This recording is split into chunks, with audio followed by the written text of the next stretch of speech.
Olá, meu querido amigo, minha querida amiga, como vocês estão?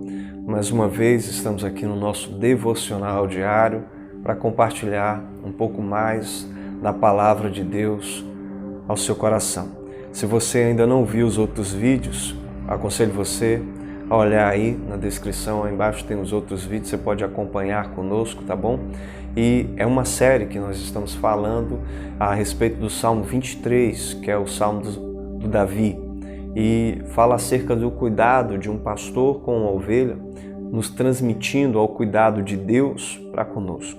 E nós estamos aqui no versículo 4, nós já falamos sobre os outros 3 versículos anteriormente, e no versículo 4 diz assim: ainda que eu ande pelo vale da sombra e da morte, não temerei mal nenhum, porque tu estás comigo.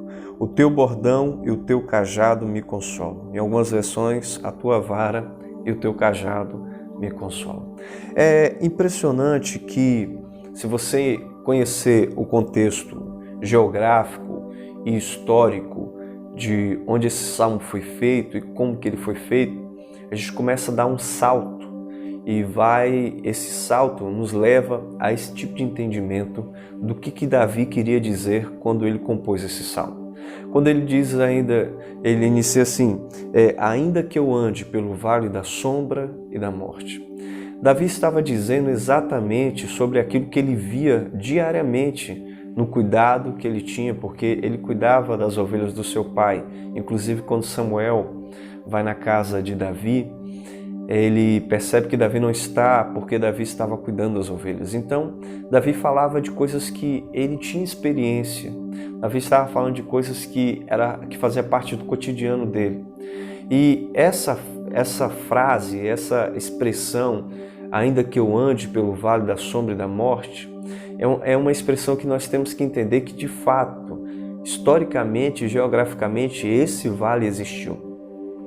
Então, os territórios, como eu disse na aula anterior, em que o pastor tinha que conduzir as ovelhas, eram muito áridas, cheios de pedregulhos e de caminhos muito difíceis para se andar e ir em direção ao destino.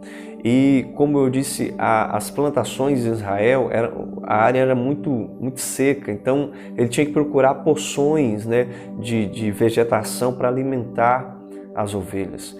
E aí ele tinha que conduzir as ovelhas de tempo em tempo e de região em região, mudando.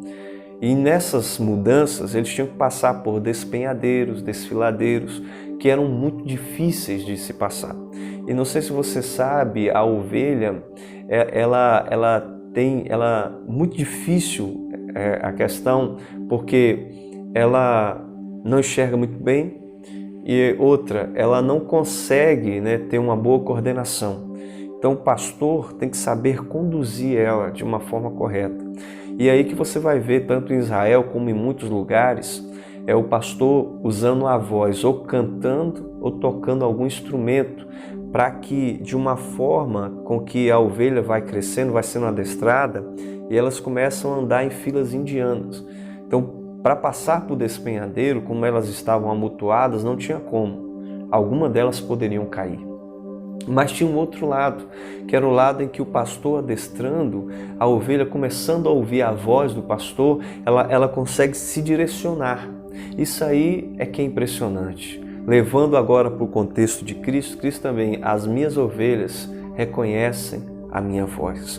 Então, quando Deus está falando, quando Deus está querendo agir, nos querendo direcionar para algo, é impressionante que nós temos que ter esse cuidado, nós temos que ter essa sensibilidade de entender quando que Deus está falando, como que Deus quer nos conduzir a algo.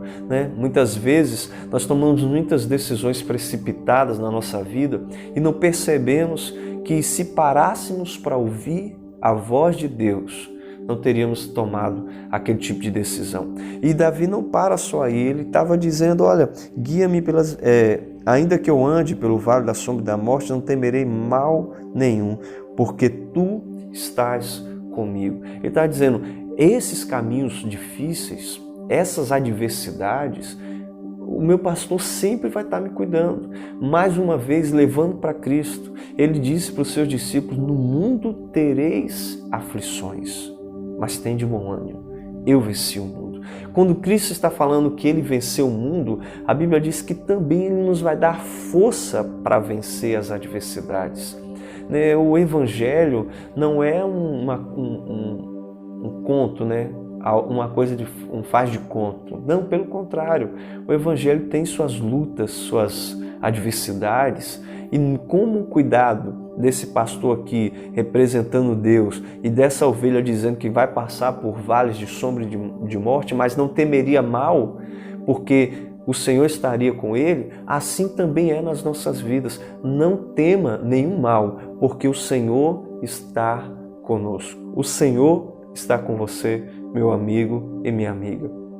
E para concluir esse processo, ele diz assim: a tua vara e o teu cajado me consolam.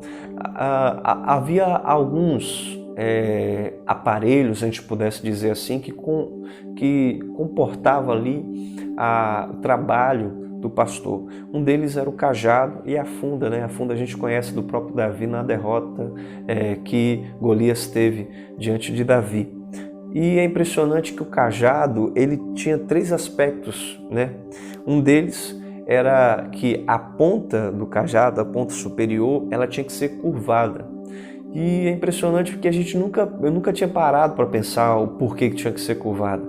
É porque muitas vezes nessas passagens por lugares tortuosos e difíceis, as ovelhas poderiam cair em lugares profundos, em que a mão do pastor não teria condições de retirá-la. Então o cajado, ele tem essa curvatura para pegar ela por uma das partes dos braços ou das pernas e trazer de volta, mostrando um cuidado. A outra parte, que é a parte inferior, tem a questão da vara, que é a correção para alguma daquelas ovelhas que está se distraindo do rebanho, meio perdida, sem muito direcionamento. Então a vara era a condução, de novo, para esse rebanho, para o meio do local que estavam os demais. Então o cajado, na parte superior, era para trazer de volta, e a parte da vara era para colocar de novo no rebanho. Mas tinha uma outra característica que alguns historiadores falam, que a gente não vê mencionando, mas às vezes a gente vê até Davi falando, não diretamente, mas indiretamente a respeito disso, é que na ponta deles tinha algum tipo compartimento, alguma coisa que eles desencaixavam e virava tipo uma lança para contra-atacar lobos ou contra-atacar ursos e leões que vinham, alguns predadores que vinham machucar ou até mesmo tragar as ovelhas. Isso mostra que Deus um extremo cuidado pela minha vida e pela sua vida. Então que no dia de hoje você saiba que mesmo que você tenha aflições, você sabe que mesmo que você tenha lutas, que as coisas não estão indo bem, você tem um Deus que tem cuidado de você. Tá bom? Tenha um excelente dia, fique na paz do nosso Deus e no seu cuidado.